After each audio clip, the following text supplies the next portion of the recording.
I bumped into, entered the media center, and this handsome gentleman was just relaxing, waiting for the Ghana-Uruguay game. I am very sure that a lot of people are still trying to click him out, who this gentleman is. But he needs a little introduction. In 2006, he was with the Black Stars. He played for the Black Stars under Ratomir Dikovic. And I recall when the Black Stars had a friendly with Brazil after the World Cup, and Dikoh was in the lineup for the Black Stars. Francis Dicoh, nice meeting you. Nice meeting you too. Where have you been all this while? Well, I'm based in Copenhagen in Denmark. So after I finished my career, I went back, and now I'm working for the main broadcast station. So I'm covering the World Cup. Okay, and obviously this is a massive game. So I know the history, and I'm looking forward to it. That's beautiful. Yeah. You played for the Black Stars at the highest level, top of the World Cup, and you played one of the biggest games against Brazil, and now Ghana is playing against Uruguay in a game that the Black Stars need to win. Going into such games, what is usually the mindset of the players? Always with confidence. That's the Black Stars I know is always with confidence. Obviously, I was part of a team which was filled with the high-profile players who've been at the biggest stage and could also give their experience to us younger guys to give us some confidence and to feel at ease when you go into this game. Because what is very important is not to be too excited, but to play the game and not the history. We all know the history of this game, but the game itself, it's very important that you keep focus. And I think with Otto Addo, which I know, I used to play a few games with him as well. Sure. I know that his mentality is to make sure that everybody feels comfortable and to play their game and not focus too much on the outside. You've mentioned the mentality of the players with regards to such a big game. You've watched the Black Stars in the last two games that they have played against Portugal and against South Korea. Yeah. When you look at the way the team plays, and you look at Uruguay, how do you assess the chances of Ghana? Of course, I know you are a Ghanaian and you would want the Black Stars to qualify, but objectively, looking at the two teams, how do you look at it? Well, to be fair, I actually think that Uruguay have underperformed. When I see their team, high-profile players with pace, players with experience, also the new young generation. To mention one, Valverde is a great player. Bentancur in central midfield is a great player as well. So I think they underperformed until now. But also we've seen our players progress. We all saw the AFCON. It was not a good performance. Sure. But since then, players seems to settle. Players have found their form at the right time, like their peak. I think Mohamed Kudus is a great player, young prospect who's gonna reach the heights of maybe some of our best players in history.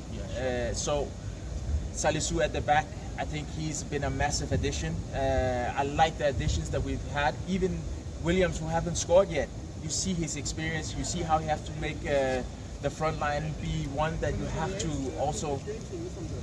to be conscious about when we do our attacks. So I think it's an even balanced game, but obviously I'm rooting for Ghana, and I think that we have maybe the youth and the power to make the difference in this game. Ghana has only two players who played in the last World Cup, the last time the Black Stars went to the World Cup in 2014, Jordan Ayew and Andre Ayew. What do you think the experience of these two guys bring to the team, especially in a game against Uruguay? Yeah, but those two guys are massive. Especially Andre, I play with him. He's always been a character who believes that he can make the difference in a team, either by scoring, assisting, or being a leader that he is. He's always been like that, and I think his leadership has to take the team under his hands. Obviously, Thomas Partey has to do his part because he's a senior player as well. You see all through the middle, the spine of the team has to show their leadership and has to play their A game. Otherwise, it's going to be a difficult game. So the pressure is also on them, but luckily is top class players, so we can rely on them instead of inexperienced core. You look at the spine of the team as you spoke about. In central defense, Ghana has a Martin who has loads of experience. In midfield, you have Thomas Partey, also an experienced player. In an attack, you have Inaki and Andre. When you look at the spine of the team, does it give you hope that look, Ghana is building one solid side like we had in 2006? Absolutely.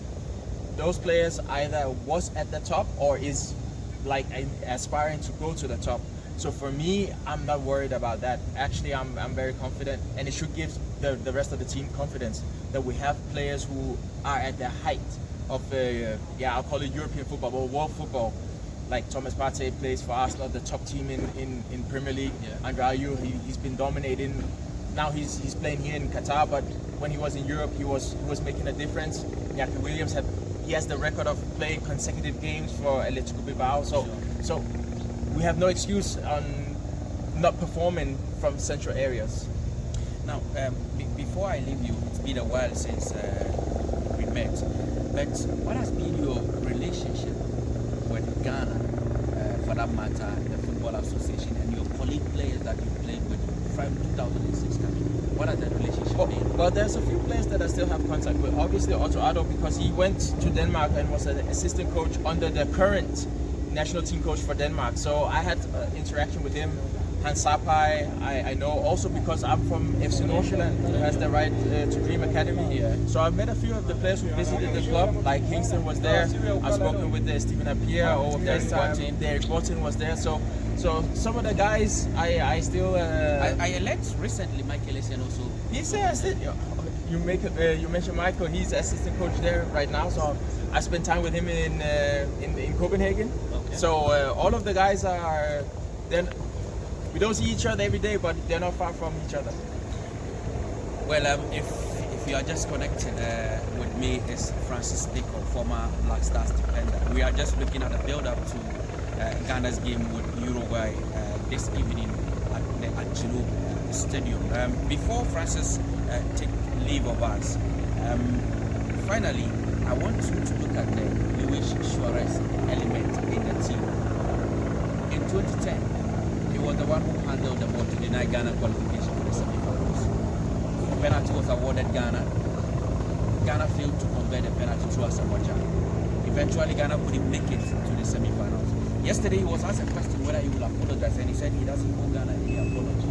You listen to him, and what goes on in your mind? To be fair, I actually agree with him because I would hope that our player would do the same.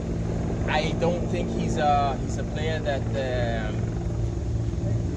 I had a few interactions with him because he played for Ajax when I was also in Holland. Okay. So I played him a lot of times, and he's not a player that I'm too fond of. Let me say it like that. But in terms of trying to do everything you can to make your country advance, I'm of that nature. We had the penalty, and he's right in the sense that he didn't miss the penalty. And if he injured somebody, he would have apologized. That's what he said. So me and also Addo, I think we have the similar mindset. I would have done the same thing for Ghana. Let me make that clear. I would have done the same. If it meant that we would go to the semi-finals of a World Cup, I would have done the same. Thank you very much, Francis. We hope to see you again.